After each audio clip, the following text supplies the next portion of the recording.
Hello friends, हमारे YouTube channel Sai education group में आपका स्वागत है। कई दिनों से मैं वीडियो नहीं बना पाया था किसी कारण से, तो उसके लिए मैं आपसे क्षमा चाहूँगा। आज हम फिजिक्स का एक अगला टॉपिक स्टार्ट करते हैं, कार्य, वर्क। दैनिक जीवन में देखो, कार्य का एक अलग हिसाब है। कार्य करने से थकान भी होती है और भी परेशानियां होती हैं, लेकिन भौतिक में कार्य का एक अलग महत्व है। कार्य को करने के लिए या कार्य शब्द का उपयोग करने के लिए सबसे पहले हमें बल की आवश्यकता होती है। यदि बल आपके पास है तभी कार्य संभव है, अन्यथा कार्य संभव नहीं है। मान लो ये कोई आपके पास एक मेज है और इस मेज के ऊपर एक वस्तु को रखा गया है।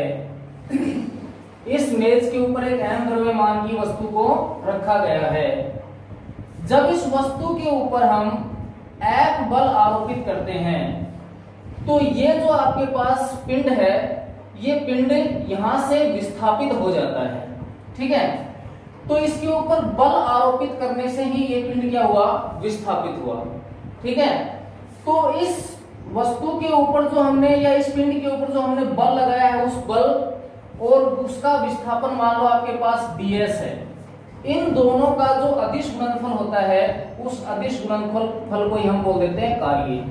तो कार्य का जो अपना फॉर्मूला होता है, वो फॉर्मूला हो जाता है W बराबर F vector dot ds vector. ठीक है, ये डॉट प्रोडक्ट है, अदिश गुणनफल है। W बराबर हम इसको ये भी लिख सकते हैं, जब डॉट प्रोडक्ट को हम सोल्व करते हैं तो लिख सकते हैं F ds cos थीटा। तो ये तो आपके पास हो गया कार्य का फॉर्मूला, W बराबर F ds cos थीटा, जहां F क्या है, बल है, ds क्या है, विस्थापन है, डिस्प्लेसमेंट है। F is force, ds is displacement. तो ये आपके पास कार्य का फॉर्मूला हो गया।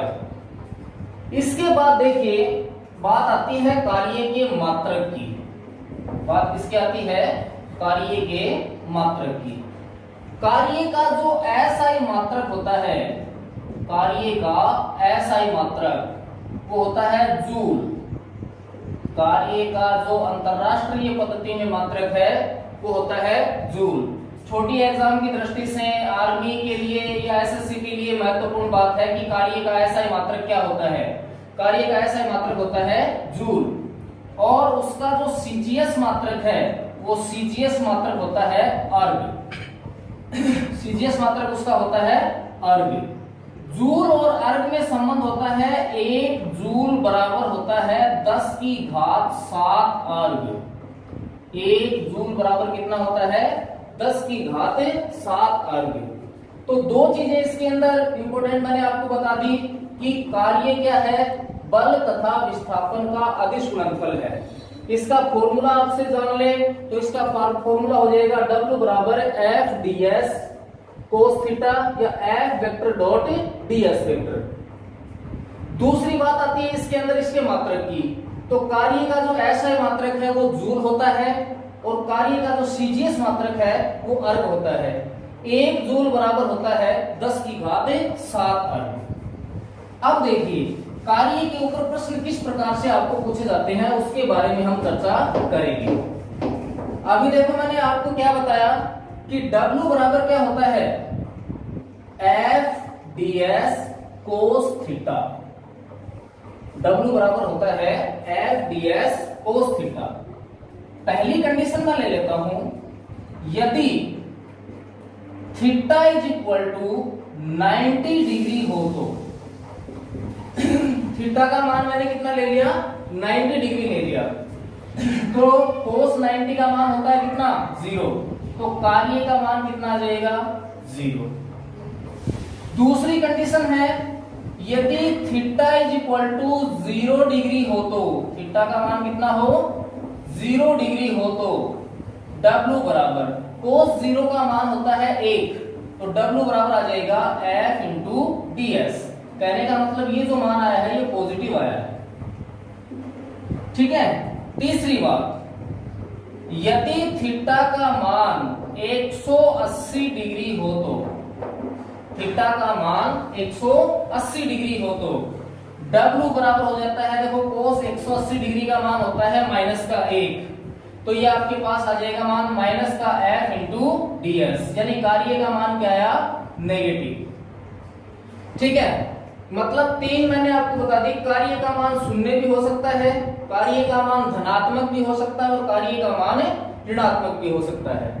अब देखो इनको हम एग्जाम्पल की दृष्टि से, एग्जाम्पल की सहायता से इसको समझते हैं।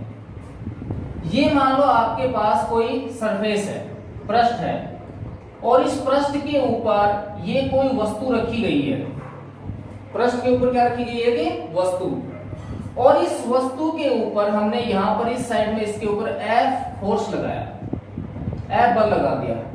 अब वस्तु के ऊपर बल लग रहा है F इधर, तो इसका जो विस्थापन होगा वो भी इधर ही होगा, यानी दोनों की जो दिशाएं हैं वो क्या है, सेम है। किस किस की, आरोपित बल की, बल तथा विस्थापन की जो दिशा है वो समान है, आरोपित बल तथा विस्थापन की जो दिशा है वो समान है। इसका मतलब है समान दिशा होने के कारण थीटा का मान कितना हो गया, 0 डिग्री। थीटा का मान कितना हो गया, क्योंकि दोनों एक ही दिशा में है, तो थीटा का मान कितना हो गया इसके अंदर, 0 डिग्री। तो देखो थीटा बराबर 0 डिग्री हो तो कार्य का मान क्या होता है, धनात्मक। यानी यदि किसी वस्तु पर आरोपित बल है, उस आरोपित बल के द्वारा जो किया गया कार्य है उसका मान हमें धनात्मक प्राप्त होगा, क्योंकि थीटा का मान यहाँ पर कितना आ गया, 0 डिग्री आ गया। एक एग्जांपल मैं आपको और बताता हूं। मान लो कोई व्यक्ति है, वो भार को यूं अपने ऊपर की ओर उठा रहा है, तो उसको वस्तु को खींचने की जो दिशा है वो भी किधर है, ऊपर की ओर है, और जो वस्तु का डिस्प्लेसमेंट है, विस्थापन है, वो भी ऊपर की ओर है। तो दोनों जो हैं वो ऊपर की ओर दिशा रखते हैं, इसका मतलब थीटा का मान कितना हो गया, 0 डिग्री। और थीटा का मान 0 डिग्री होने से कार्य का मान आपको क्या प्राप्त होगा भाई, धनात्मक प्राप्त होगा। दूसरी कंडीशन इसमें क्या है कि कोई व्यक्ति वस्तु को ऊपर की ओर यूं उठा रहा है, ऊपर की ओर, ठीक है। अब वस्तु का विस्थापन किधर है, ऊपर की ओर, और गुरुत्वाकर्षण बल किधर लग रहा है, नीचे की ओर, ठीक है। वस्तु का जो विस्थापन है वो ऊपर की ओर है और गुरुत्वाकर्षण बल लग रहा है नीचे की ओर, यानी दोनों की जो साइड हो गई वो अपोजिट हो गई, अपोजिट हो गई। इसका मतलब थीटा का मान कितना हो गया, इसमें 180 डिग्री हो गया। थीटा का मान कितना हो गया, 180। तो कार्य का मान कितना हो जाएगा, नेगेटिव हो जाएगा, यानी आरोपित बल द्वारा किया गया कार्य क्या होगा, धनात्मक, और गुरुत्वाकर्षण बल द्वारा किया गया कार्य क्या होगा, ऋणात्मक। दूसरी बात देखो, इसके अंदर 90 डिग्री का एग्जांपल मैं आपको देता हूं। इस वस्तु को इधर खींचा जा रहा है, इस दिशा के अंदर इसको खींचा जा रहा है।